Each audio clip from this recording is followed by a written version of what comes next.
Good morning, everybody, and welcome to Monday at the Uninformed Fan. Jeffrey's fresh back from his toilet duties, looking about 5 pounds lighter there, Jeffrey. I'm hungry. I bet. Just figured that out. Just evacuated about 5 pounds worth of sludge. What's going on? Free Ian. Absolutely free Ian. Shout out to Ian and Andrea as well, too, as they're going through some stuff with the baby. Baby needs to feel better. And hopefully it happens. Absolutely. Well, the fans are packed in the arena right here. They're ready for it. So let's get into it, Jeffrey. How was your Sunday? What'd you do? Well, this weekend I did a card show at the Space Coast. Good. How's the Space Coast? It's good out there? It was interesting. I always say there's a Sunday difference, got off to in East Coast and West Coast of Florida. Oh, West 100%. Coast of Florida, it's very, somebody will buy you a beer at a bar. They'll recommend a great restaurant for you to go to that might be a hole in the wall place. They'll offer you great hospitality. East Coast of Florida, you're more than likely going to be offered drugs. It's just it's just a little bit different. It was definitely different. Much more laid back. I don't know exactly what words I would choose to describe. I would say kind of similar to the Myrtle Beach Redneck Riviera type. Yeah. But we had a good time over there. We actually stayed at the Hilton over there on the Space Coast. It was on the beach, did a little night walk. And they have a nice little restaurant on the outside there. Service was terrible, but other than that, yeah, I mean, I guess. And then Sunday we had the show again. It got off to a slow start, so I said, screw it. We packed it up, made it home just in time for kickoff to watch the Bears suck. And, yeah, very happy for that. Listen, growing pains for Caleb, okay? You're right in the game, right? It's 16-13. Fourth quarter, Caleb throws the pick. Unfortunate. I just didn't understand. They come out of the game and looked like, once again, we've seen this numerous times with Chicago Bears. They just come out and look like they're absolutely unstoppable. Go down there and then penalties. Once again, undisciplined. Colson Loveland on the 1 yard line, looking like the Bears about to punch it in. False start, 5 yards back, and then boom, boom, field goal. Second possession, same thing. Get all the way down there. No penalty this time, but still can't punch it in. And after dominating the game, first quarter possession, I think they had the ball 12 and a half minutes, and they put up 6 points. And then after that, the Ravens come right back down, score. Guess what? They have the lead. I didn't understand the offensive game plan outside of the first drive. The first drive looked absolutely great. DeAndre Swift's hitting holes. Run game is looking good. Short dumps are going great. And then you just completely abandon the run game. Yeah. I don't understand it. The run game was not there. A lot of people, including myself, picked up Monangai because we saw the split backs the way it was at, a la Detroit, Montgomery versus Gibbs, and they just went completely away from the run game. I didn't get it. And let me be honest with you, the way that Caleb Williams is playing right now, you cannot give him 70% of the workload or 80%, expect to win. He's going to have some amazing passes. He's going to miss. He's very off target on his deep throws. It was just a bad game. And then with the Bears secondary just completely decimated again. No excuses. The Detroit Lions had their secondary completely decimated. They stepped up. Unfortunately, it just appears that we're just not that deep. And Snoop cooked us. And, not only did Snoop cook us, Derrick Henry was right there, which I thought he was going to be. Both of these teams have a shaky run defense, which is why, again, I didn't understand after the last game of the Chicago Bears, when you just made the ground and pound of focus, you put up like 200 and something rushing yards. And then you got the first drive against the Baltimore Ravens, which have a terrible run defense. And you run it down their throats. Some nice, beautiful passes by Caleb on the first two drives. But guess what, Jeffrey? Guess what good teams do? They make adjustments. And they made adjustments. And then it was like everything got abandoned. I don't know. This feels just like last year. We started off 4-2 again last year, and then we lost 10 in a row. I don't think that we'll lose 10 in a row, but who knows, man? Caleb looks absolutely lost back there. I don't know who I said it best. When you give Caleb time, he's under pressure. He's great. But as soon as you start putting pressure on him, and he has to react quicker, he falls apart. And we saw it right there. When he hit those first few drives, there was hardly any pressure getting to him whatsoever, and he just picked you apart. As soon as they started bringing pressure, shambles. The entire secondary, Kyler Gordon goes on the IR again. That dude's made of glass.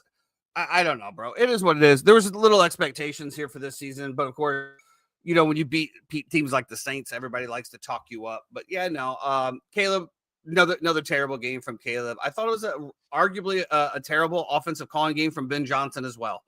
I don't know, but again, who cares? Bears aren't doing anything. It is what it is. Yay. You okay? No, I don't. I'll tell you, Go ahead. This whole NBA scandal it's really just put a blind, it's ruined everything for me. It really has. To know that these players get into these games or are betting with bookies off of it, and they have to throw games, they have to do this. There's a lot more even coming out about it. You can't tell me that this is exclusive to the NBA. There's a reason why it says NFL for entertainment purposes only. We're going to get into some other scenarios. We see it throughout the entire time. Teams are winning 31-0 and lose in the fourth quarter. I don't know, man. Kickers shanking kicks. I don't know. I don't know, Jeff. I'm very jaded at sports right now. And for that reason being, is just like, we saw with the Terry Rozier. We've seen it with other players. Apparently there's more coming out. I don't know the NBA referee, the one that got caught doing shit, right? He said that this is just the tip of the iceberg. Apparently, Chauncey Billups has already turned coat and is going to start ratting everybody. Dude. Yeah. It just pisses me off, man. It just pisses me off that these guys are already multimillionaires. They're trying to be degenerate gamblers on top of it. And when they do it, they screw other people. I think this gambling and the way that the United States has embraced gambling is going to be the downfall of American sports. Interesting. Just like the NIL ruined college football. All right. So there's a lot to unpack there. I'll start off by just saying that, Chad, I'm kind of with you. I did a money line round robin after maybe a few too many with Jeremy on Saturday night. And I decided I was going to take a bunch of underdogs and put them all in a round robin money line parlay. And that didn't go well, because if you do a 5-team round robin money line parlay, first of all, it's not cheap, right? So I threw a bunch of money at it. And then second of all, did you throw a unit on everything? Pretty much. And then that's like $35, isn't it? Fuck you. Second of all, 35 units? No. 25 units? Second of all, if you don't hit more than 2 out of the 5, you don't make money. So I only hit 2, which was the Jets and the Dolphins, and it didn't go well. I'll just say that. This whole weekend didn't go great when it comes to betting, and that's okay. You win some, you lose some. I will say that you mentioned the Bills Chiefs next week. I do absolutely love the Chiefs in that spot. And it does look like Ed Oliver tore his bicep and might be out for the entire year. So more bad news coming for the Buffalo Bills. When it comes to the game, it's just a bad spot, I feel like, for the Bears. We said that. You look out and you don't get Lamar. But is it actually lucking out? Because you have a healthy Snoop that's out there, as opposed to maybe a little semi-hobbled high Lamar. And also the whole communication thing between Lamar and the Ravens just seems off. The vibes just seem terrible there. Okay, so let me just – that point right there. And that's another point I wanted to make, is that he practices. Everybody outlooks. Everybody's saying he's going to play. The line's sitting at 7.5. Yeah. Right? And then probably the betterment of everybody's conscience comes through, like, wait a minute, we're playing a very shaky Bears team. I think that we can beat them without Lamar. Let's rest him, because we're on a short week coming back, and there's no way if he's not 100% and he gets hit at any point, like, we might lose him for Thursday. So you know what? Let's just go ahead and keep him back. And then again, so then the line drops to 2.5. Yeah. And they still cover. kind of Yeah, you still would have crazy. lost anyway. But Yeah. Listen, the way I read the situation is that yes, they are expecting that Lamar will be ready to go for Thursday, but also they were expecting Lamar would be ready to go for Sunday. I think he was. I And really think he was. I guess they said that he practiced on the practice squad, and there's some kind of Scout team. scout team. There's some kind of bylaw or rule about the reporting of whether he was actually a full participant because he didn't participate with the actual ones in practice. So there's some kind of discrepancy that they're trying to clear up with that in the information. Comment here from the 3-time in the chat here. Talks as the Ravens could be dealing with a bunch of picks or something for the Lamar situation. I didn't realize you could lose draft picks based on that. What? Yeah, because it's a falsification of injury. And I think this is also where the NBA is trying to get to as well, too, right? Like a lot of these things have to do with, I was listening to somebody talking about it who's like in the Magic organization. They're like, sometimes we don't know that a guy is playing until the ball is thrown in the air. And so they have to be better at information and being able to report it. And the NFL is usually pretty good about it. Usually we find out about guys being injured or not playing the day before it's happening. So this Lamar situation was just kind of weird. And yeah, I think that they might actually get docked for having that as well too. Chad, I was also on Chicago with you as well. And the money line round robin parlay, that hurt. That one definitely hurt. But well, to your point, yes, Chicago was coming into a buzzsaw. We said that, right? We said that, even if Lamar played whatever, like this was a must win for the Ravens. To start 1-6 was extremely detrimental to anything that they might have had going on. So we knew that they were going to get their best. However, Chicago, in my opinion, should have won the game. Like they played better. You dominated the time of possession, and then it just literally flipped.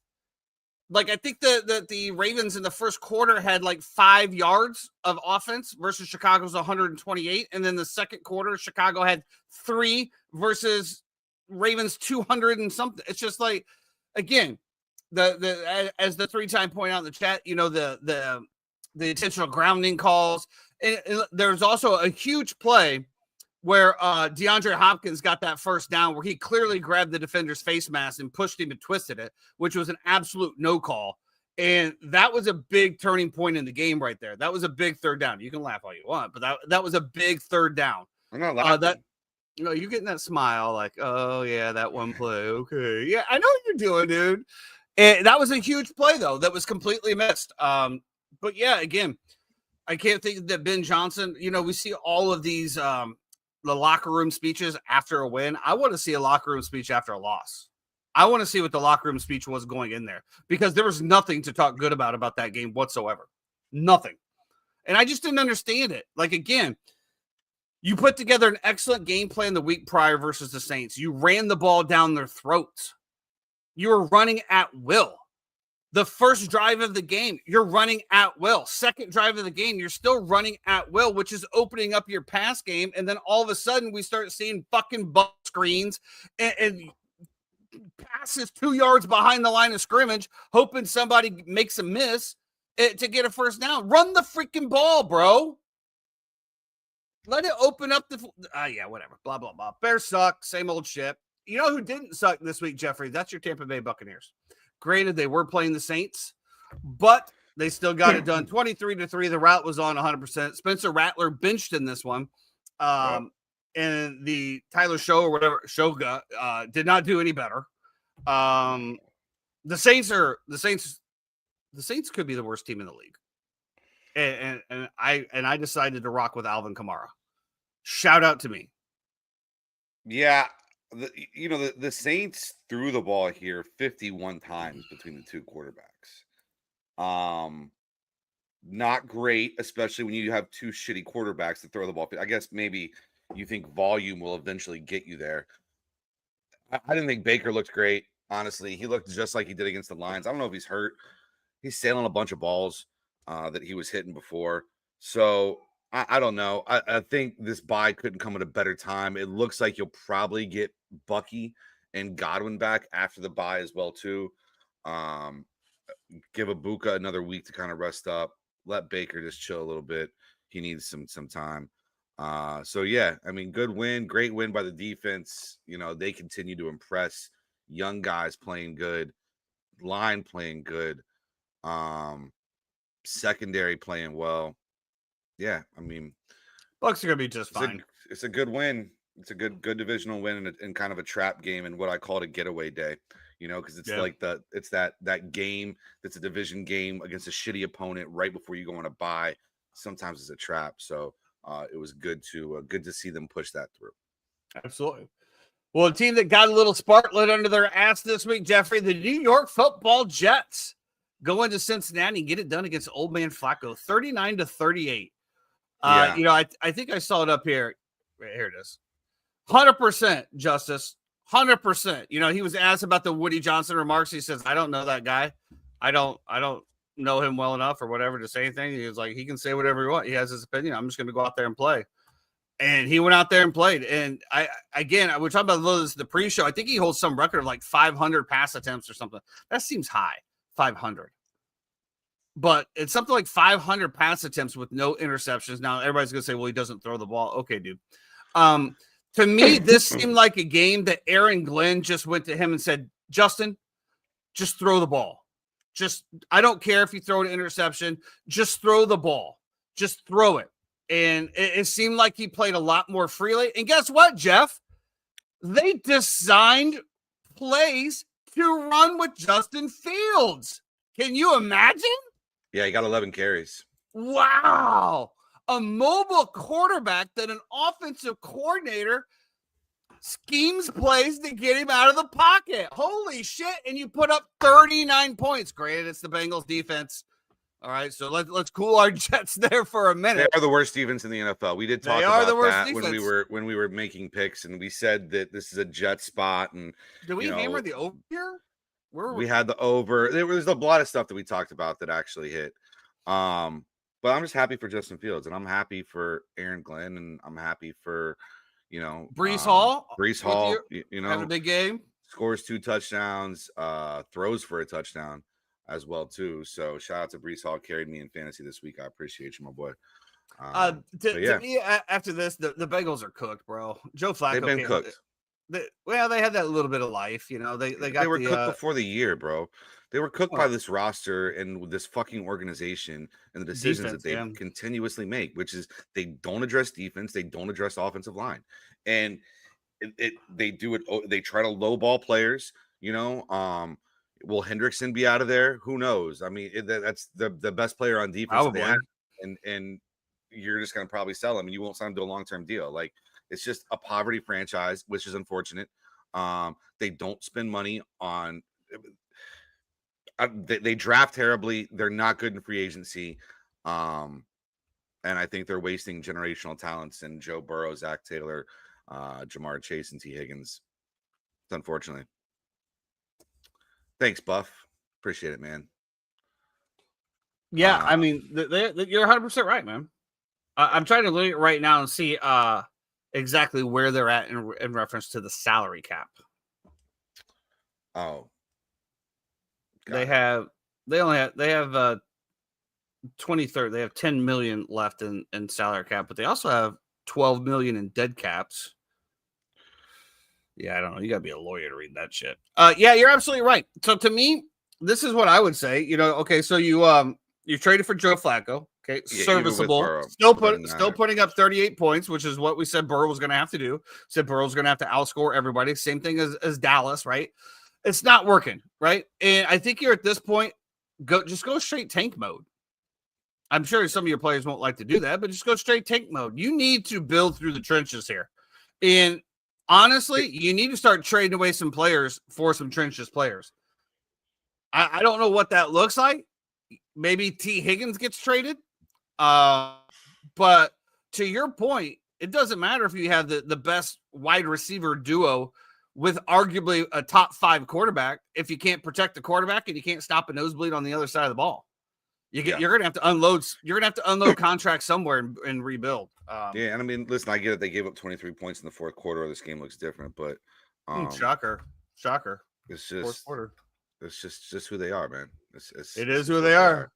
And you know who else sucks, Jeffrey? That's the Carolina Panthers. They're terrible. Yep. Nothing I to see mean, here, just the Buffalo Bills.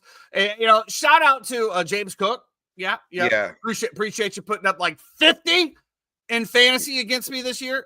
yeah. Appreciate that. I gave out the over, barely got there, but it got there. But man, Andy Dalton as a starter is just not it, man. You know, Which is and why he's not a starter. I mean, I Josh still find it was, hard to believe, bro. And again, I guess I'm just going to die on this hill until I hear anything. I just find it hard to believe that there's no spot anywhere as a backup or anything for Kyle Trask after some of this shit that we see, or at least an opportunity. why do you? Never mind. Why do I still hold on to it? Well, Why do you think hold he's not hurt? I just don't understand. Why are you still on the Kyle Trask thing? because there's no reports of it. There's no update to his status whatsoever. They have a 6-person scouting department. No, it's like they're like the worst scouting department in the NFL. It's league known. It's terrible. It's just Kyle Trask is not a starting quarterback. Nice graphic. Too bad he hasn't seen it yet.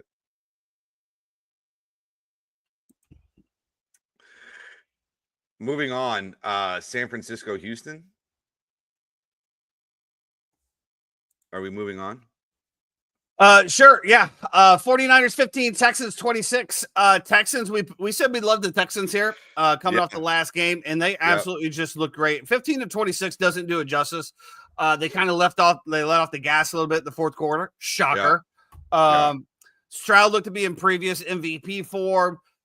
My biggest thing was shout out to Dalton Schultz here. You had Christian Kirk out, Nico Collins out, and you still managed to be irrelevant. Awesome. Appreciate you.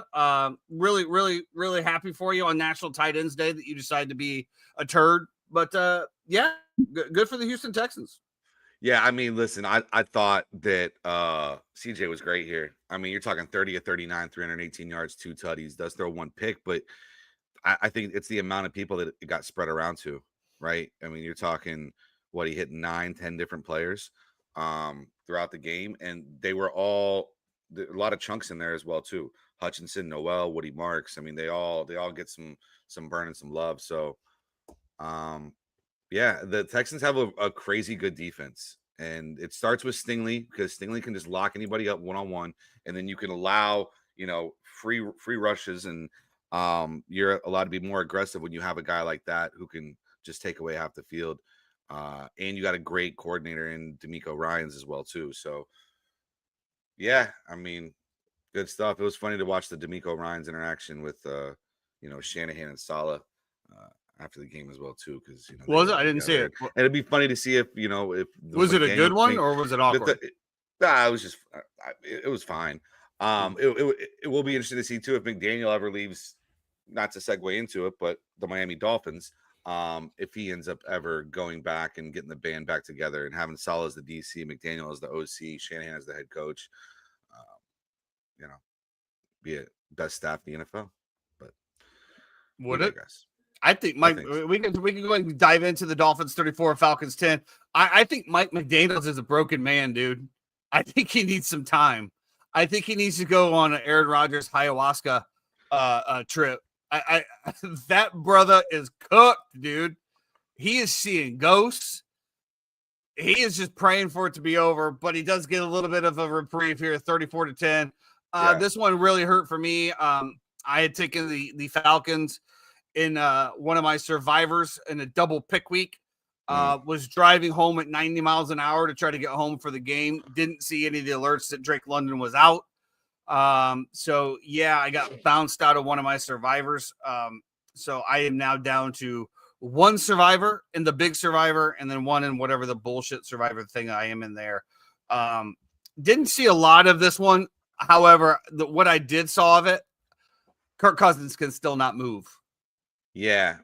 And it might be worse. And it's detrimental to the Falcons in their run game as well too. Well, Bijan, yeah, definitely. He was stuffed. Bijan was terrible. And they said Bijan Robinson to make Kirk Cousins beat us. And like you're talking about a team in the Dolphins that I think was in last against the run in the entire NFL. And so if you're looking at it objectively, you're thinking Atlanta's just going to run this ball down their throat. Now Penix gets, ruled out. And Penix isn't the most fleet of foot, but he can move the pocket a little bit, and Kirk just can't. No, he's a statue back there, and they dialed it up, and they whooped their ass, bro. Like, this game wasn't. Let me ask you this question here. Wasn't close. This brings up an interesting point as well, because the Atlanta Falcons said that we're not trading Kirk Cousins. And they said that they're not going to trade Kirk Cousins for just this purpose, right? Right. So if something happened with Penix, that they would still have a viable quarterback. Right. Well, I didn't see anything out of there that says Kirk Cousins is a viable quarterback. Can we be honest, though? I do think that it's more about the contract and somebody not wanting to take that. Well, the Falcons are going to have to eat at least half of it, probably. Right. So how much are you willing to eat in a Right. trade with a guy you're not going to have? And also, are you going to pay that in a year where you're not really going to be competitive? I think that the Falcons think they're going to be competitive this year. Here's my question, Jeff. Yeah. If I'm the Minnesota Vikings, do I bring Kirk back? One last run? No. You are married to JJ McCarthy if you're the Minnesota Vikings and Kevin O'Connell, and you have to figure that shit out. Yeah, but you could also put him on a pass and be like, oh, he's injured, and just let him rest up again. Which is what they've been doing because he's been asked. Correct. And to your point of what you're saying, same thing with the Bengals, right? The Minnesota Vikings have arguably a great roster. Yeah, great roster. It was win now. And Jordan Addison, TJ Hawkinson. You passed on Aaron Rodgers, who is lighting up. You passed on Aaron Rodgers. You let Sam Darnold go, and now you are in absolute shambles. Yeah, I think that this one. I mean, if I'm the GM, if I'm the owner, I'm picking up the phone. Somebody's going to answer some serious questions here, which I'm sure they had to begin with, or at least I hope they would. But yeah, I don't know. I think that with that being said, I think that now again, to your point, who's going to take on some of that contract? I think for a team that might, think that has a good offensive line, might take a shot on Kirk Cousins. And I think if I'm the Atlanta Falcons, I'm trading him. Hell yeah. You're going to take half of his contract or even 25%. And I get 25% off my cap. Plus I get some picks back for a guy that obviously cannot help you in any way. Why would you not? And so what I mean by the Falcons are 3-4 right now, right? And they're not going to win the division, right? Tampa Bay is going to win the division. And the problem is that the wild card is going to be so competitive because you have the NFC North and the NFC West. And both of those are going to have teams that are up there in terms of, we're talking 4 or 5 losses on the entire year competing for a division. And so I think it's just really tough for Atlanta to justify that. And how much do they want to eat? I don't know.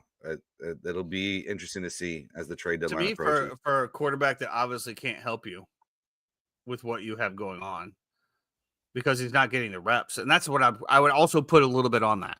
He's not getting the reps. He's not playing. He's just also he's fragile. His hammies are tight.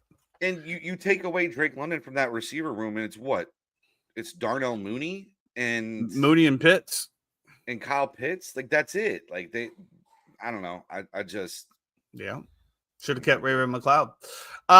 Let's go. Let's jump back up here. Giants 20, Eagles 38. We marked this one down as this one was definitely one that was going to be tough for the Giants, to beat the Eagles twice. However, they were looking pretty good there for a while. Cam Scatterbo goes down. We talked about this on the pre-show. I have seen more feet going the wrong way in the last 3 years than I think I ever have in my life. Yeah. The NFL tried to implement the hip tackle. This looked like a hip tackle drop to me, 100%. Yeah. There was no flag on the play whatsoever. It's just it's sad, man. It's sad. They had a lot of stuff going, even if they weren't going to be in contention. It was just exciting to be a Giants fan at this time. You never knew what was going to happen out on the field. You lose Neighbors, you lose Scatterbo. You got Jackson Dart out there by himself now. Not very much going on. However, I will say this: it was just sad. When he saw him, he knew something was wrong. He didn't look down on it. He looked up at his teammate like, "Can you help me up?" And the teammate just like, "No." That's when he just went right back down. Didn't look. Dislocated ankle. not broken at least, not like a Dak where his was shattered. I think somebody else was shattered, but still obviously very severe. Probably going to be out for bad. Yeah, going to be out for the year.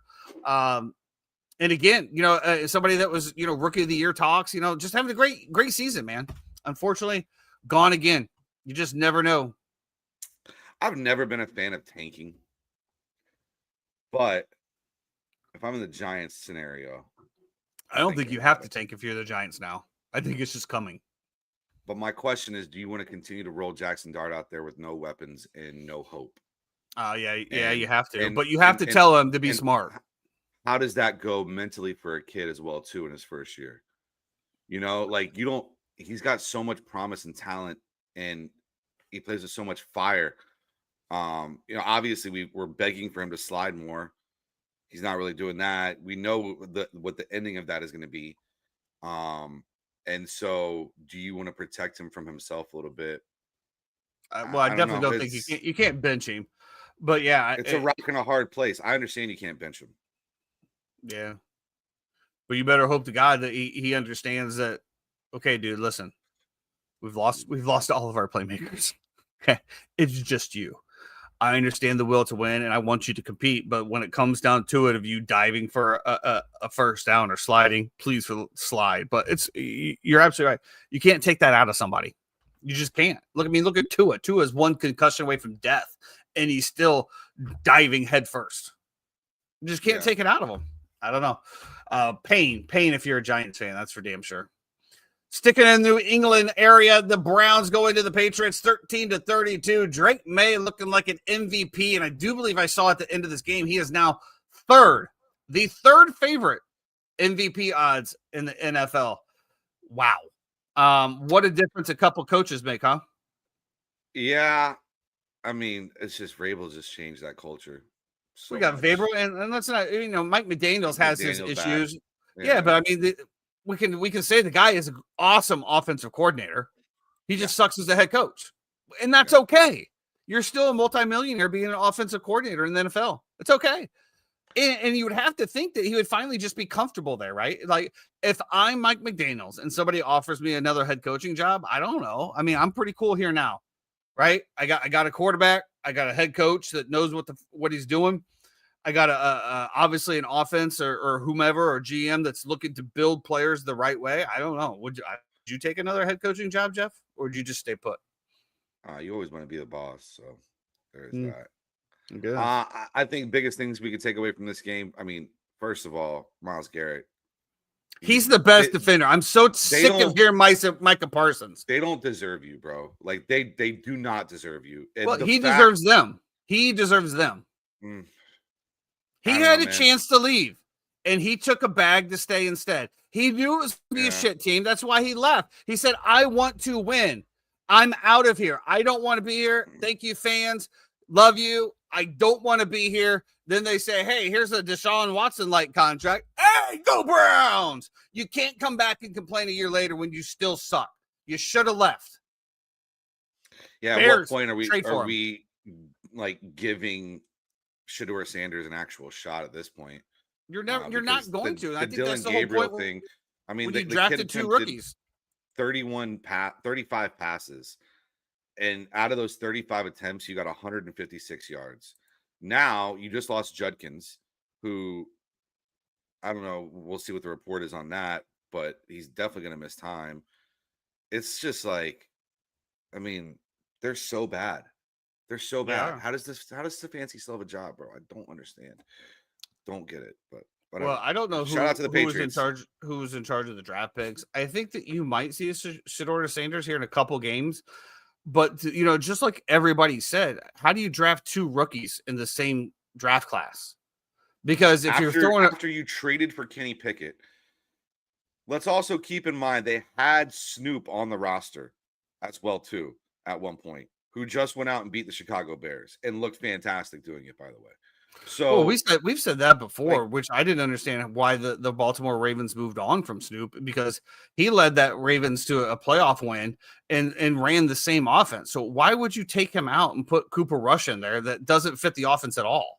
I don't It's just get those it. are just dumb mistakes that it seems like the Browns do every single year. They need Kevin Costner back. They need a draft day. They need to blow it all up and Well, start over. it's also like, why are you going from Justin Fields to Tyrod Taylor?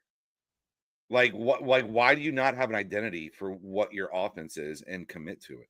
I've never understood that. That's why I thought Daniel Jones was going to be so good this year, because they have an identity. You know, they're going to run the ball. Daniel Jones is going to run the ball. He's going to take shots. He's not going to turn the ball over. They're going to rely on their defense to play well, and it's all going to kind of work together. I don't know. I think eventually, probably. Let's see. What is their schedule? What is their record here?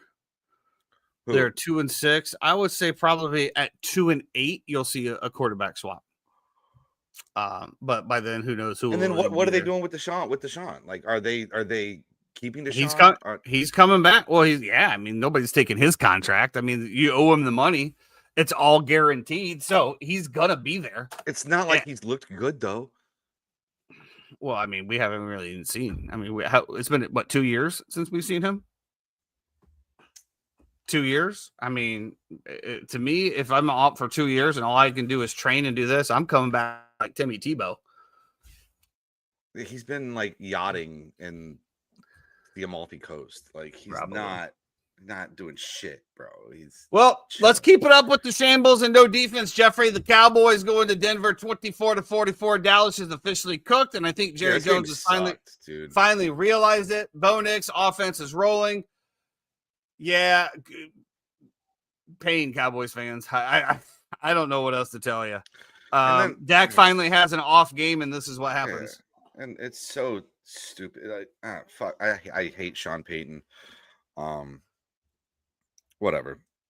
I have nothing good to say about this game. I thought that Dallas could somehow muster some sort of fucking balls and try to hold Denver, and no, they're just soft as fucking Charmin.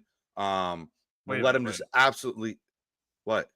Did you just say you thought that the Dallas Cowboys could make a defensive stop? Something like.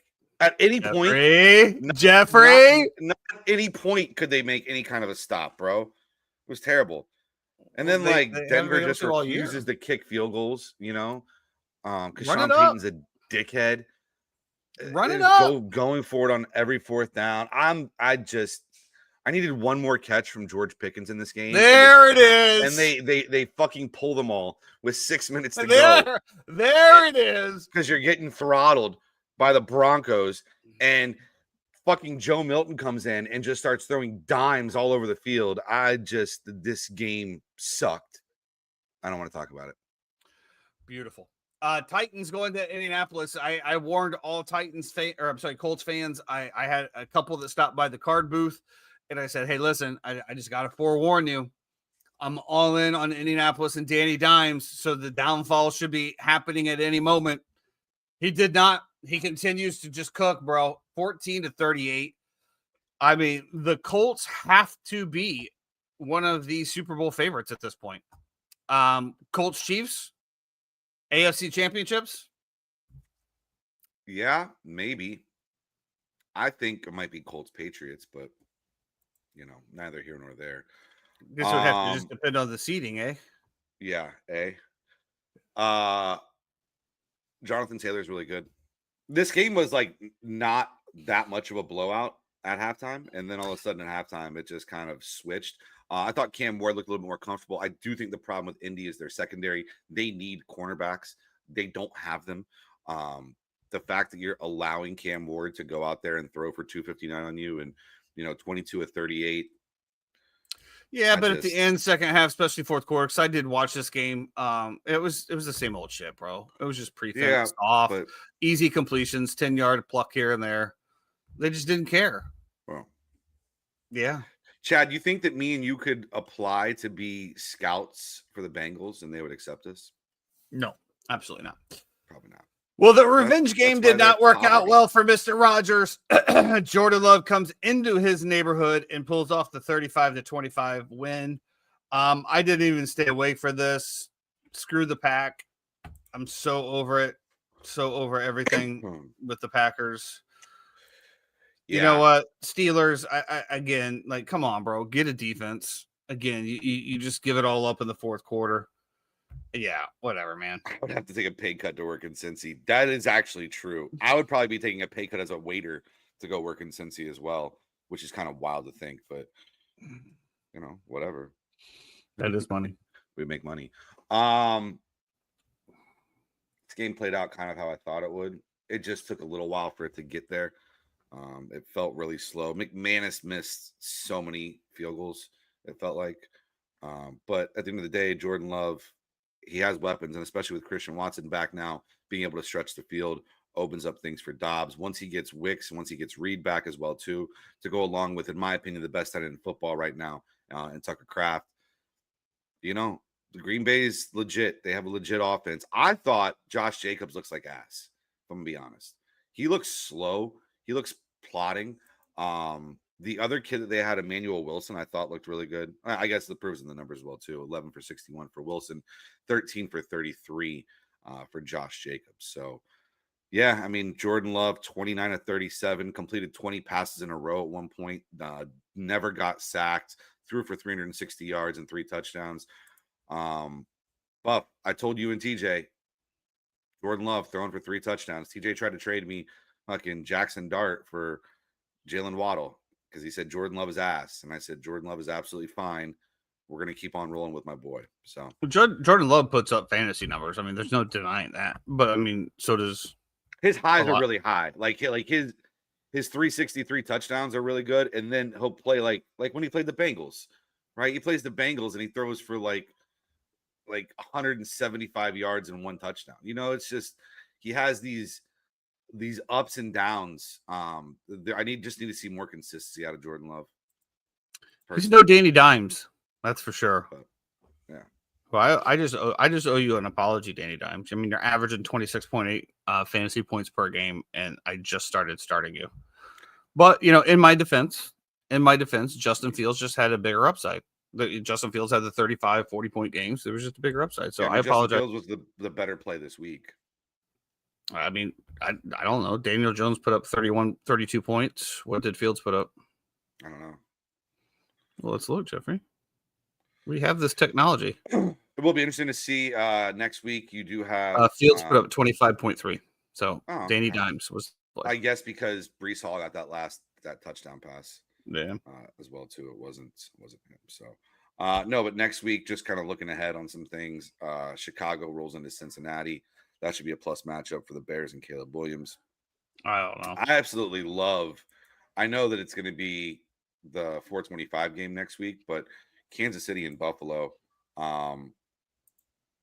It's in Buffalo, but I just think Kansas City is going to be the play for sure. So. Well, before we get to that one, let's get to their game tonight. Commanders headed into the Chiefs tonight. Yeah. Chiefs favored by 10.5 here. Some lines pushing 11. Did it drop? It dropped a lot. It was at like 12. I thought I saw. That's a lot of points. I agree. I think it's too many. If I was going to have to play a side, I would probably just play. Is Jaden playing? No. It's Mariota. But we've seen Mariota like with a week to prepare come out and be. I don't know against the defense the caliber of Kansas City though. Do you think Kansas City has a great defense? I think they're okay. I think that they were a top 5 defense last year. I'd still say they're a top 10 defense this year. Yeah, I don't know. I think they'll be able to score. Would be my opinion. But. Well, good news for the Commanders that you do get Terry McLaurin back. You do get Deebo Samuel back. So yeah, I mean some pluses there for sure. Yeah, Bears -2 in Cincy. Chiefs right now ranked 5th total defense. So yeah, Bears coming off that loss as well too. Caleb and Ben Johnson are going to be locked in and hyper focused. I don't get that. Can you explain that to me? And again, I understand what you're saying, but why the fuck were you not locked in and focused on this game? You had a chance. Well, they were not. I mean, you could just watch the game. Like, they're going to be locked in. If they were going to do that, they'd be locked in and focused every game. Like, man, whatever, dude. You know what? My Caleb meter's running on low, bro. Like, I just don't understand it. I hate football. I hate it here. I hate everything about football. I love football. Any other super early previews you want to check out here, Jeffrey? No. I mean, what else is there? Indianapolis is headed into Pittsburgh this week. Yeah, that's gonna be. I mean, that'll be an interesting game because I'll probably be on Pitt. Let's see anybody else. JJ gets to come back and play the Detroit Lions. Interesting. New York Giants only getting only 2.5-point dogs. Oh, I guess it's at home versus San Francisco. If I'm San Francisco, I'm just going straight up there. Yeah. I don't know. Wait a second. San Francisco. As opposed to what? Going back to California? Yeah, just go straight up there. I mean, I would. I've always thought that, but I think that might be a sweet spot. If they did that, I think that might be a sweet spot to hammer San Francisco. I think the Giants are just going to be in shambles. They're in shambles. Some ugly games next week, man. Jacksonville, Vegas. Ugh. Yeah, Carolina, Green Bay, New Orleans, and going to LA. Arizona, Dallas. This is a week. At 1 o'clock against Tennessee. Yeah, this is a week, guys. Just ask your wife if she wants to go out to dinner or something. Have a nice little day trip. Pumpkin patch. I mean, well, the unfortunate thing it's after Halloween. Unfortunately, yeah. Maybe a fall festival type thing. You know. Yeah. You know, maybe go thrifty in Gatlinburg or something. I don't know. Yeah, I definitely take your guys take your family away this weekend. Either that or just absolutely load up the Hard Rock account and let's just be complete degenerates together. Let's do it. Well, I'm not even on your betting text loop, so apparently I'm out of there. Let's talk about a little college football here, Jeffrey. I'm about to leave it. I'm sorry. They win a bunch of money, and I'm never on the winners. It's just tough. Well, at least I know who to fade. Just like I put out those picks, right? I gave out so many good fades. Is it considered a donation to the Seminoles of Florida? I should be able to write it off. You're absolutely right. Can I write it off? Donating to a minority. Yeah, absolutely. Exactly. Well, yeah, they're still a minority. Indians are minorities, Native Americans, whatever you want to call it. They're a minority. It is what it is. Whatever. Go Noles. Apparently, Brian Kelly got fired, which we talked about that. Texas A&M goes in and beats him down. I didn't put the score for LSU. It was 49 to something. We talked about this game and said absolutely if he lost this game, he was be done. While I do believe he deserved to be fired, what a tough one to expect to win. That also just upped the game from Florida because now you have LSU job on the board. Which a lot of the talking heads say that LSU is the out of all of them, they're saying LSU is the preferred job of any of them. Yeah. And they're going after Lane Kiffin again. So more than likely what's going to happen is it's going to get into a bidding war. Rumors are that Lane Kiffin was already offered $13.5 million a year from Florida to come coach there. Obviously have his whatever he wants. So I'm sure LSU is probably going to come back over the top. I don't know. Could care less. Shambles. Football's dead to me. Let's get into this. Let's get into Let me just say this. Let me talk to Florida State real quick. Let me talk to FSU. This ain't the cycle, bro. No, you better keep them. I understand. I understand what we want and what we feel in our heart, right? Is that we should move on from Mike. And I don't disagree with you. But this ain't the time. We are not fiscally ready to go up against Penn State, LSU, and University of Florida to pay a head football coach. We're not. I implore you, don't fire him. Give him one more year. I don't give a fuck if we're bad. We were bad last year. We were 2-10. Okay. Also better this year. Already better this year. Lose big, lose a little bit less, lose a little bit less. No, we're not doing that. We're not doing that. We're not doing that. That's the Florida State way. Come on. We're not doing that. Okay. Just keep him. Yeah, you're right. I mean, this coaching cycle is going to be, shout out to Indiana, who saw all of this coming, locked up their head coach. I think they Freak. locked up their offensive coordinator as well. The You know, coordinator thing is whatever. The coordinator's going to go coordinate wherever they want to. yeah, but still whatever. So let's get into that one. Obviously, a big statement game for them. Indiana hanging at 56 on UCLA. Now, obviously, UCLA is not the powerhouse that it used to be. Statement game. I don't know about that. But... What do you mean? What do you mean? Hanging 56 points up on them? Yeah, I think that's a statement game. Where does UCLA rank in terms of defense this year? I don't know, but UCLA beat Penn State 42-37. Regardless of what you want to say about the coach, that still is a stacked roster. UCLA has given up 43 points to Utah, 30 points to UNLV, 35 points to New Mexico. They gave up 37 to Penn State. And won. Now, they had, 13 points against Michigan State, 17 points against Maryland. But we don't talk about that. We don't talk about when the Cowboys win. We don't talk about how many of their defense gave up if they scored 41-38. We didn't talk about the Jets winning 39-38, being like, well, their defense gave up 38 points. We don't talk about that. We talk about wins and wins. Wins and wins. Are you clipping your toenails, Jeremy? Are you clipping your toenails? Okay. All I'm saying is I think it was a statement game, 56-6, man. I mean, it's a stomp down, it's a beat down. And regardless of whatever you want to say, this is the team that did beat Penn State 42-37. And you come in and knock them down. I just think it was a big win for them. Statement. Leave it no doubt. Okay. Nothing else. I get you. Virginia goes into North Carolina. I didn't see this game, but apparently Bill Belichick was channeling his inner I don't give a shit and went for 2 on the overtime conversion and ended up losing 17-16. Yeah. Justin's clipping his nails too, so go ahead and clip it. He usually does. I think it's usually Fridays. Because wasn't he clipping his toenails? Yeah. I put him on. Remember, he was clipping his toenails on Friday, and I put him on screen. He's like, "Why are you putting him on your screen when you're clipping toenails?" Like I was some asshole. And then here you are calling him out for clipping toenails. Well, literally 3 days later. It's like, do you really want to put his feet out there? Well, there was no feet. All I saw was a bony knee. Yeah. We get some weight on that boy. We get him some hearty meals. Let me ask you a question. I'll ask you off stream. I wish I could give him some of mine. Give him some of my blubber. Ole Miss goes to Oklahoma. Seems to be doing okay. Yeah.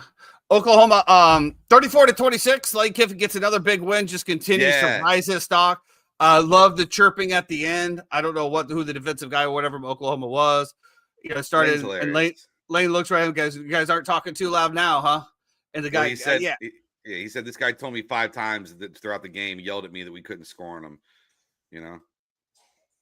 Right? It is what it is, man. You got to talk your smack, and then if you get beat, you got to eat your humble pie. That's just the way it goes. Talk all you want, but eat your humble pie. Let me ask you a question about this. Yeah. Because as somebody who lived in Gainesville, I did, Mm-hmm. Do you think that, and I don't know because I haven't been to Oxford, but quality of life wise, right? Leaving Oxford to go to Gainesville. Mm-hmm. Mm-hmm. Do you think Gainesville's a better city than Oxford? Never been to Oxford. Couldn't tell you. My thing is you're already established at Ole Miss. You're already the king. You already have everybody aligned with you. You could lose tomorrow. You could lose every game next year. They still want to keep you. Mm-hmm. That's just how it is. Why do you want to leave a situation like that? And they'll pay you. They'll pay you exactly what you want to go get somewhere else. Why would you leave that situation? I don't know if Ole Miss can match the new. What is he making? Like $7 million a year? I don't know, something like that. Well, if somebody wasn't dropping off their toenails, I could probably. He's in the trash can. Hey, at least got the glasses on. Lane Kiffin contract. No, put the glasses back on, Jeremy. I like them.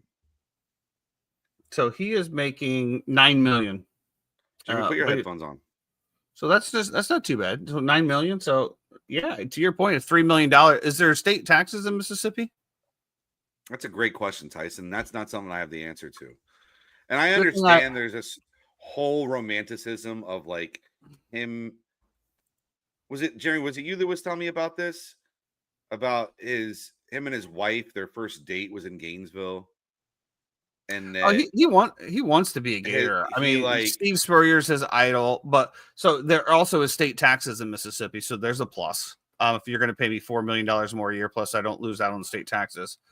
To your point, though, Ole Miss was dog shit when he got there, and he's put him into a playoff team. So yeah, he's a legend. So you leave there a legend, go to Gainesville, where the pressure is going to be way harder, that's what I'm saying. lot more intense. Expectations are crazy. But I think he wants that. I think his ego needs that, But again, to me, I'm still, and I put on a couple chat rooms and like, yeah, Lane Kiffin. I'm like, do you guys remember when he went to Tennessee and he talked about singing Rocky Top all night long when he beat the Florida Gators? That was his opening press conference. He wanted to just dismantle the Florida Gators. And we're just going to be like, hey, bro, that was a long time ago. It's all good. Well, I also think if you're talking about college jobs, right, and like recruiting beds and stuff like that, like LSU is very, very attractive. Well, right? So is Florida, though, honestly. I mean, let's be honest. Even Florida State to some degree. But, I mean, Gainesville, the Florida, rumor was that if Mike Norvell took the Alabama job, which they thought he was going to, that Lane had already agreed to terms with FSU. Because FSU thought that Norvell was gone. And so their backup plan that they had after that season when Saban left was they went and had conversation with Lane. You know what I heard? An interesting tidbit before, and then Norvell decided to come back and not take the Alabama job. Which you know what I heard? An interesting tidbit. Brian Kelly is fired and is owed $56 million. It's the same guy that signed Jimbo Fisher. Jimbo's, yeah. Same AD. Collusion? Did he get 10% of that contract? I mean, it. I don't. Yeah, I know it's going to be very interesting here. But Lane Kiffin's stock just continues to climb. Jimbo's ready to roll too. Supposedly, Jimbo's assembled a staff and is ready to hop back in. So. You know what? And if I'm a college program that's not necessarily a name, I would go ahead and take a flyer on him at something like a $3 million base salary with incentives. Like, I'm so sick of this shit where, like, Brian Kelly. Do you think that Jimbo's a bad coach, though? Well, I'm just going off of the way he.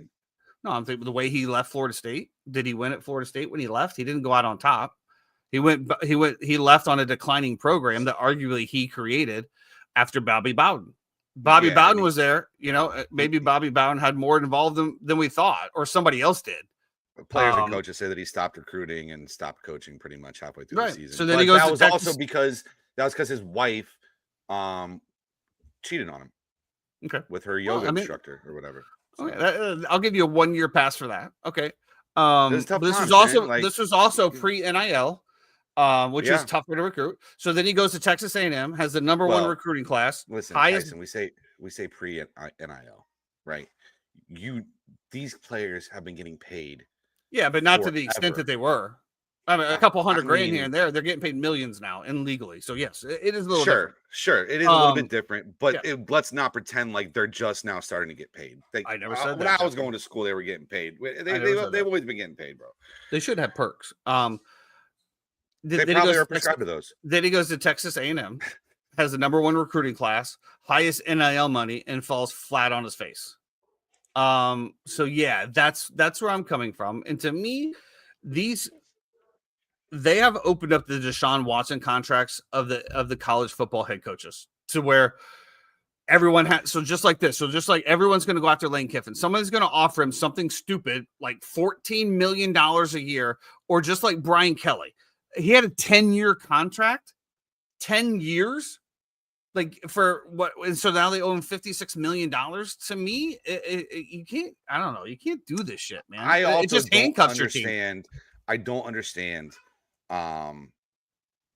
the thought process of running your football team or organization reversely from what the NFL does. Right? Yeah, the NFL, you're paying your players everything. Right? Shit. Making $50 million a year, right? for Mahomes or for whoever. Why in college are we paying $14 million a year for a coach and then going to pay the roster maybe not even that? It just seems like you're I think hustling. most I rosters also about think that. I also think, but you understand what I'm saying. I also think that they need to scale back these contracts. And when I say scale back, I'm talking about the amount of years. There's no reason that you should be signing a coach to a 3 10-year years. contract. 3 years. 4 years, and you It should be re-up just. them. It should be It should just be like just- a rookie contract. Yes, But I would say yeah. less. I would say 3 years. Team option year 4, coach option year 5. Yeah, and then go from there. But yeah, but you can't, and everybody's going to offer more and more to get the one they want. Well, while we have the But they- 3-time in here, let's talk a They little have bit to of basically fighting. collude through all the universities to be like, we're no longer giving them 10-year contracts. Stop Well, let's be doing honest. this. It's just the power. Because if- It's just the Power 3 conferences. There's nobody else that can pay that kind of money. It's Big Ten, SEC, and ACC. ACC? Power 2. It's Power Yeah. 2. It's Big Ten If and you're not SEC. in a P2, you're screwed. Like we said, It's and Big that's Ten why- and SEC. They're the ones that are doling out the contracts. yeah. Like I said, while we get 3 times in here, the number 23 Illini going to Washington to get absolutely throttled. The only thing I'm going to say about this one is we talked a little bit about the rankings. I said the rankings at the beginning of the year. A lot of people told me I didn't know what I was talking about. They were bringing back a lot of starters. I just said that I didn't see how the Fighting Illini were going to be ranked that high. They will be knocked out of the rankings here 3 times. What is going on with the Fighting Illini? I just think they're getting exposed for who they really are. Luke Altmaier was having a good season up until the beginning, and then I think when Indiana put belt to ass, it demoralized Shit gets real, him. real quick. I mean, Jeff can attest to what happens when that happens to your team. So the Illini just Woo! 3 times getting it a shot. sorry, my bad. My apologies. Yeah, Jeff. Plus, I also think it's tough to say that traveling to Washington to play a Big Ten game, that's not a Big Ten place. That's Like Pacific traveling Northwest. to Stanford to go play a team at 10:30 at night. Absolutely, Jeffrey. I agree with you. I mean, UCLA having to travel to Indiana to play a 9 a.m. game. Yeah, 9 a.m. totally game in agree with you. UCLA time. It's crazy. I totally agree with you. What was that? I don't know how that popped up. What is that? Oh, show That comments is on the stage. show comments on stage, the beta version. Oh, did not know we had Yeah, that. they are who they thought they are. Yeah. Yeah, exactly. So Well, maybe not they thought they are, but hey, did you see this Texas game? Texas Mississippi State. I did not. Tyson, did you see it? No. I don't want to get college. You're in the Space Coast. I did see that Arch Manning had they a good team, and then he got hurt. And Yeah, back it was- quarterback comes in and drops a dime in overtime to win. It was 38-21 in the fourth quarter. Fucking Texas. They had like a punt return for a touchdown. It was wild shit. Force OT, get in there, end up winning the game. And then you have Steve Shambles from Sarkisian Mississippi going out and saying, "Hey, I'm ready to go back to the NFL." Had enough No. of college. No. His representation group, his Yeah. Okay. agents have said that he is not pursuing the NFL. They have not made anything up to look in the No, NFL. they're not and pursuing it. everything They is- just put out there said, "Hey, I'm interested." No, they said they didn't do that. That those NFL teams that have said that they're talking to his representatives are not truthful. Imagine Texas becomes available too. Seems legit. I think Jesus he's Christ. done, dude. I think absolutely. If you can get out of this NIL shit show, transfer portal shit show, not have to go full recruitment every year to put a team together, absolutely. Yeah, it's I'd get out. 24/7, 365. You have to be on. Yeah. And Yeah, I can want to dispel one of the rumors that's been out there a lot lately. And I watch College Game Day a lot, and I watch Pat McAfee on Fridays on my day off, and they have Nick Saban on. And I don't think everyone keeps saying, "Oh, well, Saban's going to come back and do this." Saban wants nothing to do with NIL. Saban wants He nothing to do well, with he college also football came back anymore. and said that. Yeah, he said something about He's done. It's too much. what's he call his wife? Miss Terry. Something. He Miss goes, Terry. yeah. Terry. He's like, I got to keep these people away from Miss Terry because I have no desire to go back. But some of these numbers they're throwing out, Miss Terry sure does get interested. So I got to keep these people away from Miss Terry. He's made plenty of money. He's got his Affleck deal. He's got He knows it. whatever other. But there is something to be said about these guys that have Verbo been or career Airbnb. coaches that they just can't like sit back. Like eventually it comes up. But I do want to ask you a question here. You brought up Pat McAfee. What the hell is going on with Pat McAfee? I saw a quote or something on him in a meme that said the people that hate me right now are white people and old white people. What is happening in the Pat McAfee world? There was a report, I don't know if it was Awful Announcing or who has had it, that said people that work on game day say that he is tough to work with. He's Pat a wild McAfee, card. Pat McAfee is a wild card. He plays to his own, the beat of his own drum. I personally, I think it's great. I like what he's doing. I watch the Awesome. show. You know, they've kind of put ESPN daytime back into the mix a little bit. You know, all of us grew up when we watched SportsCenter when it was the replays of the nightly show from 6 a.m. until noon every day. I watched it. I had a paper out, so I loved to watch it because I would be rolling my papers, getting ready to go throw them around, and I watched SportsCenter every single morning. I loved it. I watched the replays. Yeah, and I'm rolling the papers, Jeffrey. No, not like that. But I think it's great. You know, This was McAfee- his comment. If you think about old white people and old ESPN people, those are really the people that hate me the most at this stage in life. Now, granted, there's some other groups that certainly have threatened my life on a pretty regular basis. I'd say they hate me too. But throughout the entirety, old whites and the old ESPN people over the last 3 years have really hated on me. That's who all the producers are at game day too. So it's been a fun run. College is great. Okay, cheers. Have a great day. I mean, we can be honest, media has changed. And McAfee and Barstool were driving forces behind the media change, and a media change that needed to happen, personally. Even Fox now putting Barstool on in the mornings. That, yeah. Well, I they mean, did that to compete with McAfee. Well, of course. Yeah, And because McAfee, where did McAfee come from? Came from YouTube. Barstool. Well, Barstool. He was at Barstool as well too before Yeah, he signed. but I mean, his- he had his his other YouTube deal, show. but- His YouTube show was more popular than most daytime shows Yeah. that were on, and you know, I think it's great because it's if you look at the numbers based on clicks, based on who's doing what, Barstool and McAfee were dominating, and everything Well, of about course, because they connect to the younger crowd. exactly. And you know, college campuses. Okay, so college campus goes out there. They're not going crazy over Lee Corso and Nick Saban. No. Let's be honest. I mean, it is what it is. Let's get into it. You got any Let's hookups for Celtics tickets? No, let's finish up this last one here. Alabama rolls into South Carolina. South Carolina had Alabama on the ropes here. I was watching this one at the pub there at the Space Coast. Thought for sure they were down 8. They let him go right down, get the 2-point conversion, and then just win the game. Like blah blah blah. Like just whatever, man. Whatever. Mizzou goes into Vandy, and the Vandy Commodores win again. Jeffrey, go Vandy! Anchor Great. down, baby.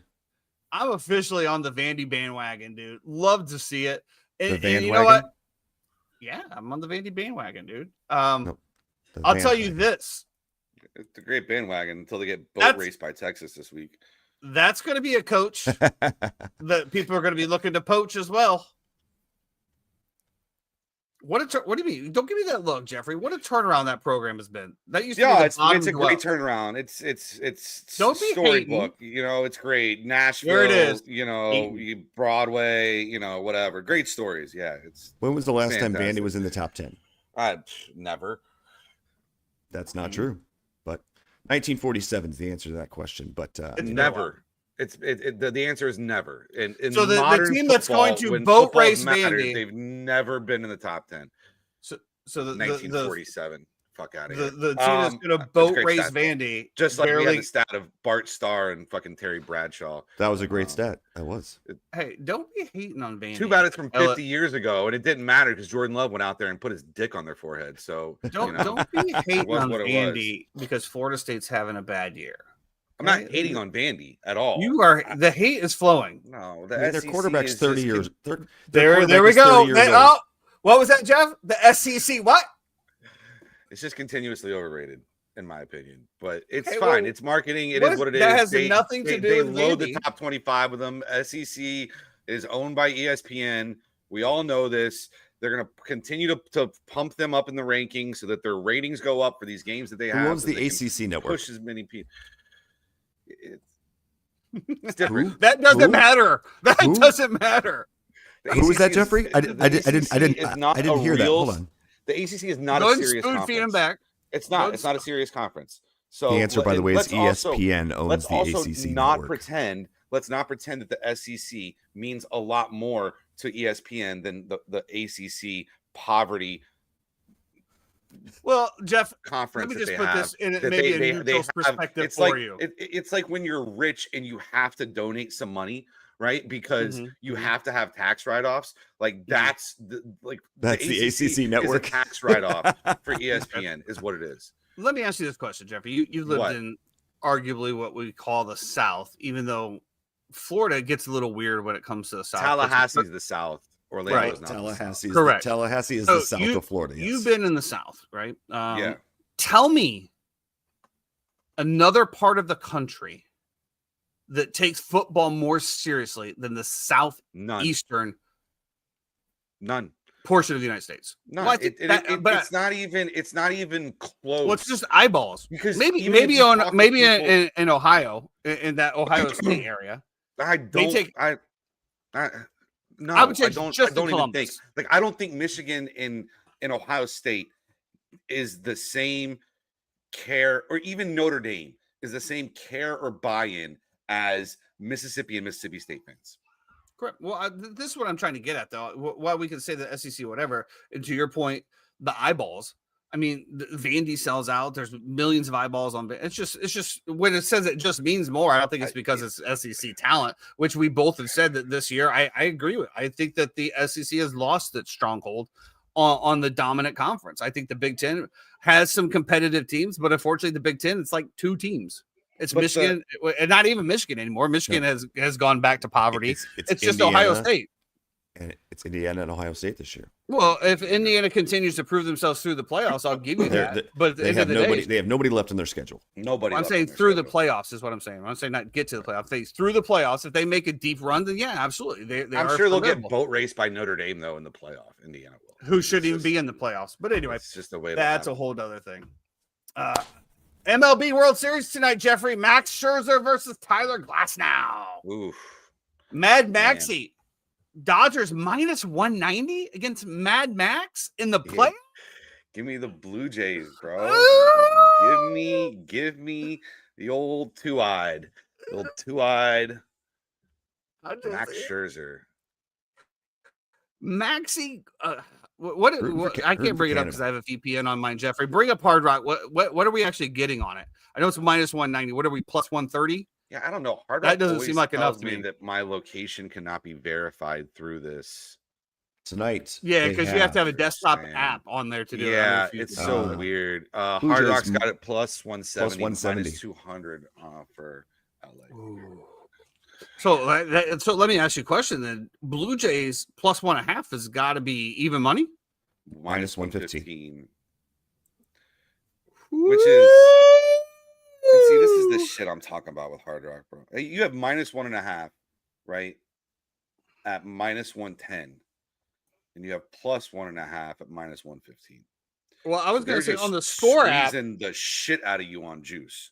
I would say the score app. They have the Blue Jays plus 1.5 at minus 115, and the money line only at 165. 165, Yeah, I don't- 170, it's the same shit. Over I don't under know. 8.5. In LA. Take the under. Yeah, I don't know. It'll probably be one of those The ones. problem is that like if you get to the Dodgers bullpen, it's gettable. yeah. And so if you think that the And Dodgers Tyler are going to win, you need to take Glass now outs. Over on outs is what you should parlay together. And he just had an amazing appearance, right? Player, With player props pitching. the last, the last 3 starts, 1.2 innings, 6 innings, 5.2 innings. He has a 16 and a half outs. 0.35 ERA. Tyler Glasnow does over those 3. 16 and a half outs. So you're talking about he's going to go into the 6th inning, That's 5 finish the 6th inning. 5 and 2 Well, thirds. they needed the kid to go a full game again. I mean, holy moly, that Yeah. kid. Yamamoto's, man. That's Yeah, that whatever. guy's Screw the crazy, man. Dodgers. Screw that whole shit pisses me off. That's what I think I sent you guys this, right? Where it was saying somebody was like, explain to me how the Blue Jays are America's team when they're in Toronto. And the first comment underneath it was, brother, if the Dodgers were playing the Taliban, I'd be sitting in the stands with a fucking burqa on or whatever it was. That was great. Yeah, bro. But probably like nobody is rooting for the fucking Dodgers. Nobody. Or turban is what it was. A turban. I'd be sitting in the stands with a turban on. You're a communist. That's why. I'm American. Okay. I cannot have it. I don't know. I stand for those of you that Star Spangled Banner. For those of you that are F1 fans, what a race in the Americas in Mexico last week. Absolute amazing race. One of the best races in probably the last 4. If you haven't watched it, go ahead and do it. The Drivers' Cup is absolutely just knotted up right now. It's going to be a wild finish. 5 races to go. Cannot wait to see What's what up with happens. F1 Fridays, bro? Cousin Clay is just, he's in the weeds. He's got kids with golf, softball.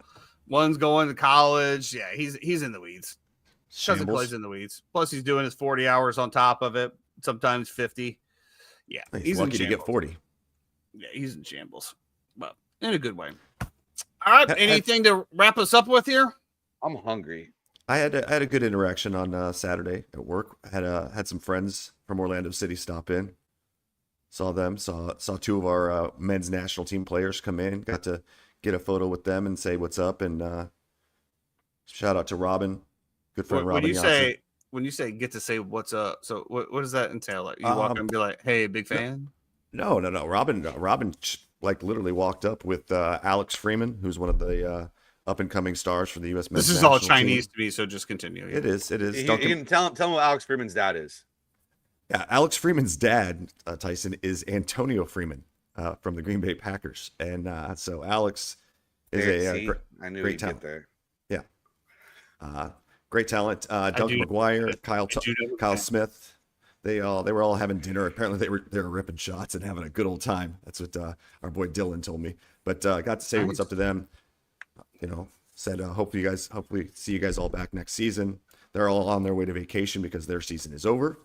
Because they suck. Because we one of the best paper teams in Orlando City history, and when you put them on the pitch, they sucked. Yep, we sucked. They lost to Chicago. Didn't just Orlando's lose Chicago. Orlando sports are in shambles.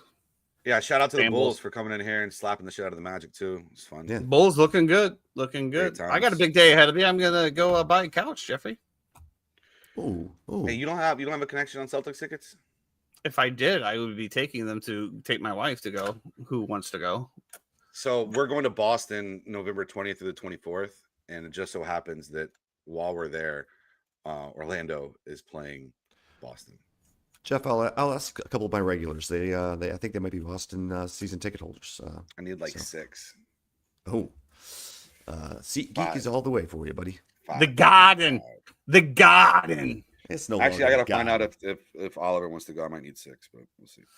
All right. Well, that's going to do it for us today on the Uninformed Fan. I hope everybody had a great weekend. I hope you guys have a great week. If you do have to be driving throughout this week, please, for the love of God, stay out of the left-hand lane.